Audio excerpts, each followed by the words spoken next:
estimados docentes y compañeros.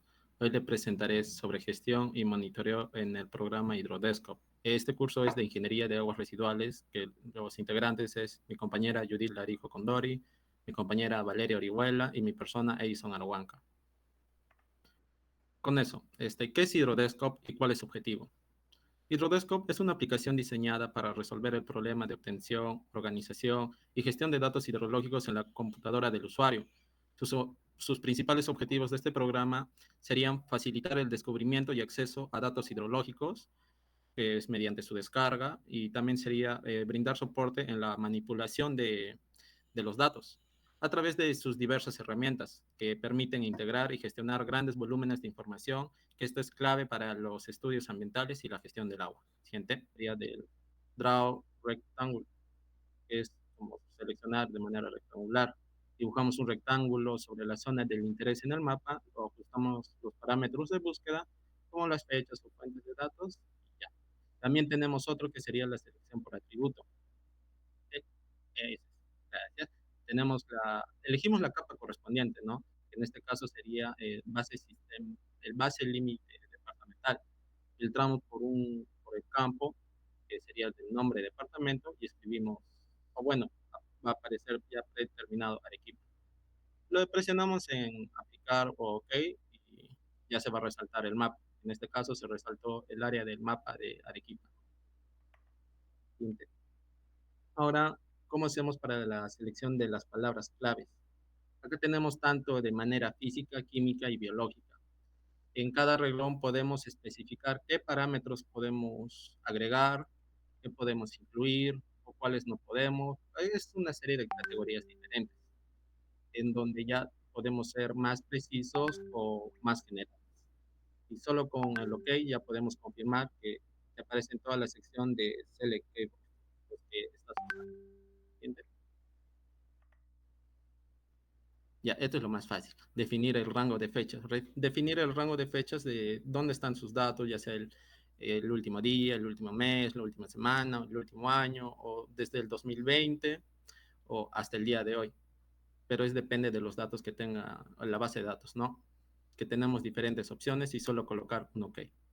Continuando con la exposición, tenemos lo que es la selección de fuente de datos, donde vamos a elegir en el catálogo del programa GI Central, donde recopilaremos datos de diferentes organismos. Acá seleccionamos todas las fuentes o podemos elegir algunas específicas. Bueno, entre las fuentes disponibles en la imagen hay varias relacionadas con monitoreo ambiental y luego presionamos OK para confirmar. Siguiente.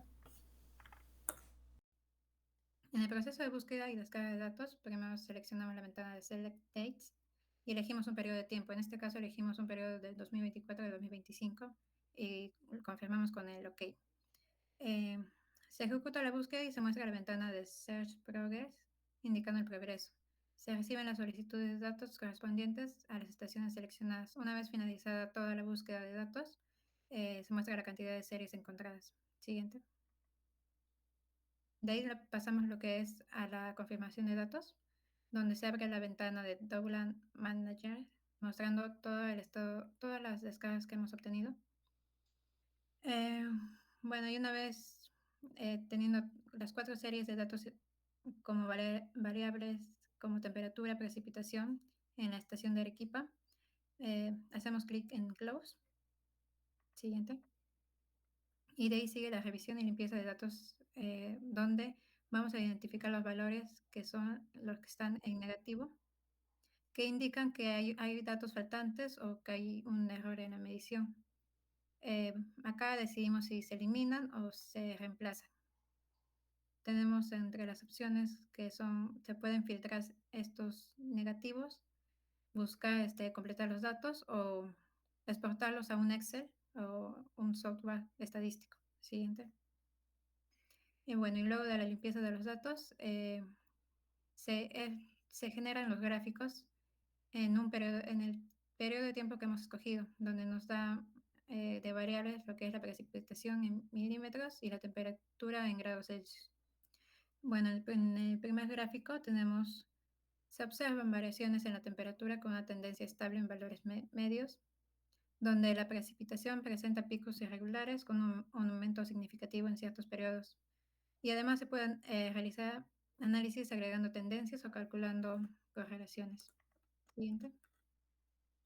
En este segundo gráfico que nos muestra, nos muestran la probabilidad acumulativa de la precipitación y las temperaturas máxima, promedio y mínima en la ciudad de Arequipa, donde tenemos que el eje X se encuentra en la frecuencia acumulativa en porcentaje, mientras que el eje Y representa la precipitación en milímetros. Y bueno, el siguiente eje Y derecho, la temperatura en grados Celsius.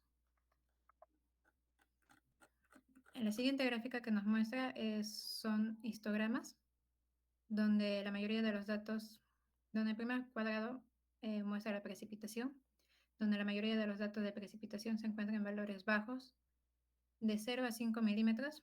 En el segundo gráfico muestra la temperatura máxima, que muestra generalmente está entre los 20 y 25 grados centígrados. En el siguiente gráfico muestra la temperatura promedio, que va de valores de 10 y 15 grados centígrados. Y en el último gráfico muestra la temperatura mínima, que nos da valores de 5 y 12 grados centígrados. Siguiente. Y el último gráfico que nos da es un diagrama de cajas o bigotes.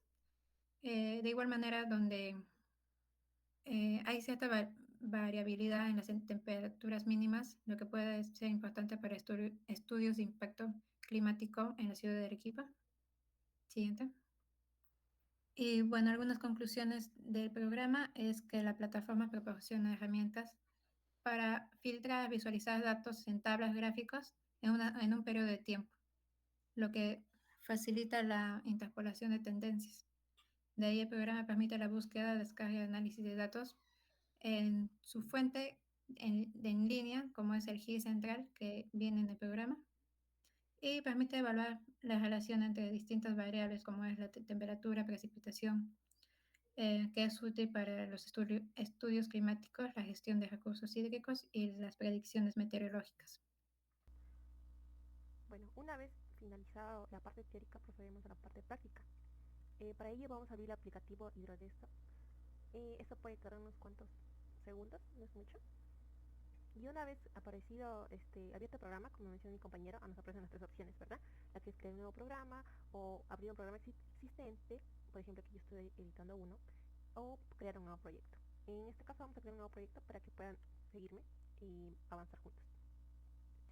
Como podemos ver en la pantalla, nos aparecen las opciones como mencionó Phil, donde podemos importar, exportar, guardar, imprimir los datos. El map está aquí donde podemos agregar un layer, ¿no? Pues en este caso, como mencioné, como en la diapositiva se ve claro, tenemos la base de datos que es un shape de los departamentos del Perú. Lo importamos y podemos ver que aquí están todos los departamentos del Perú en formato shape. Ahora, podemos usarlo, moverlo, podemos acercarlo o alejarlo. Es como el ArcGIS. Ahora, podemos hacer ver la tabla de atributos, identificar. En este caso vamos a buscar o seleccionar una zona específica. Y como mencionan mis compañeros, hay dos formas. Una que puede ser dibujando un rectángulo, o la otra puede ser por atributos. En este caso hacemos la selección de nuestro layer. Podemos buscarlo por varios aspectos. Por hectáreas, el área, pero en este caso por nombres, porque vamos a escoger un departamento. Escogimos Arequipa, es aleatorio. Ahora, le damos en OK. Y una vez seleccionado nuestro área de interés, vamos a aplicar las llaves. O sea, ¿qué es lo que queremos evaluar? Por ejemplo, tenemos lo que es físico, químico, biológico, y dentro de cada uno tenemos más aspectos. En lo que es en lo físico, que es lo que es el nivel, el área, la velocidad, la densidad, la precipitación, el fluido, el volumen. Dentro del agua tenemos también lo que son los sólidos suspendidos, lo que puede ayudar cuando queremos ver los análisis de un análisis de contaminación de aguas, o podemos ver lo que es lo químico, lo orgánico, inorgánico. Son muchos aspectos. Entonces, podemos hacerlo de forma específica o de forma general. En este caso, decimos de forma general, pues está all. En caso que quisiéramos hacer solo algo específico, podríamos eliminar esto y solo poner, por ejemplo, inorgánicos. O en este caso, digamos, si fuera de agua, sólidos suspendidos. Entonces, solo tenemos ese aspecto. Pero vamos a generalizar y vamos a aplicarlo a todo para ver qué datos obtenemos. Porque de acuerdo a nuestra base de datos, y depende de qué página haga el uso. Entonces vamos a ver qué datos existentes hay. Ahora seleccionamos nuestras fechas. Por ejemplo, puedes hacerlo personalizado, ¿no? Podemos poner una fecha en específico o aquí en el programa te aparece, ¿no? El último día, la última semana, el último mes y el último año. En este caso vamos a coger el último año para ver qué tanto es la tendencia, ¿no? Ahora, en la selección de data nos aparece una ventana. Como mencionaron muchos mis compañeros, el GIS Central es nuestro catálogo común que viene por defecto en el programa. Podemos seleccionar algún específico, o en este caso vamos a seleccionar todos para ver en cuáles de estos catálogos encontramos información, o si quisiéramos podemos agregar una nueva data. Ahora, agregamos todos, le damos en OK y procedemos a buscar. Eso no demora mucho. Listo, entonces ya tenemos nuestra data. Tenemos un dato en la zona de Arequipa y la seleccionamos y procedimos a descargarla. Esto sí puede tomar unos minutos, dependiendo de la conexión a internet que tengan, ¿no? Listo, ya está.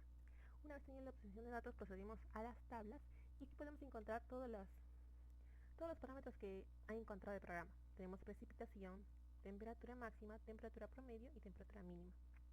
Entonces, ¿qué podemos hacer con estos datos? A lo mejor, como mencioné mis compañeros, tenemos valores negativos. Estos se pueden interpolar o podemos importar datos de un Excel y reemplazar los datos, como bien mencionaron, de las tres opciones. Podemos editar los datos en este apartado, pero para hacerlo más breve, porque esto puede tomar mucho tiempo porque son muchos datos, vamos a ir de frente a las gráficas. En las gráficas tenemos una serie en el tiempo. Podemos ver, ¿no? Desde el año de enero del 2024 a abril del 2025. Podemos ver por parámetros en específicos o podemos verlo en general. Por ejemplo, yo pondría precipitación en uno solo. Podemos ver que aquí es más visible, ¿no? Como la tendencia, como es mayor la precipitación en noviembre de 2024. Ha habido un aumento muy alto, o sea, llegó a 25 milímetros. Pero si quisiera ver solo temperatura, podría ver la temperatura mínima, la temperatura máxima, y de acuerdo a esto podemos sacar un promedio. Entonces, esto sería lo importante, el promedio.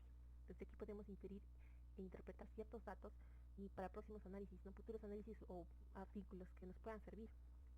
Ahora, también podemos dar cuenta de la probabilidad, cuál es la probabilidad, la tendencia de esto, y está expresada en porcentajes. Sabemos que tenemos de 0,1% al 99,9%, entonces va aumentando. Y así podemos ver de los demás, cada uno, cuáles son las tendencias. También, como mencionaron, están los histogramas. Podemos verlo por apartado, solo como mencioné, si quiere ver solo precipitación, estos datos que no se notan aquí en el vacío entre el 6 y el 24 son por los datos que obtenimos en la tabla, ¿no? Los negativos. Podrán ver que son muchos datos negativos, entonces si no hay tantos datos, obviamente van a ser vacíos. También tenemos lo que son los gráficos de caja o bicotes, como mencionó mi compañera. Entonces, en la temperatura mínima podemos usar estos valores para estudios y análisis con respecto a estas tendencias, ¿no? Cómo es que notar la diferencia que hay entre las temperaturas a lo largo del año. Y aquí tenemos los gráficos, ¿no? Cuáles son las observaciones, cuántos datos hay, el porcentaje. Y HidroR podemos exportar estos datos, o sea, podemos generar un código y poder exportarlo a R. Para eso tendríamos que tener instalado el aplicativo R, darle a Path to R, entonces el aplicativo R se abre dentro de este programa y podemos generar un dato. Bueno chicos, eso sería todo, muchas gracias. Si tienen alguna duda, consulta en la cajita de comentarios.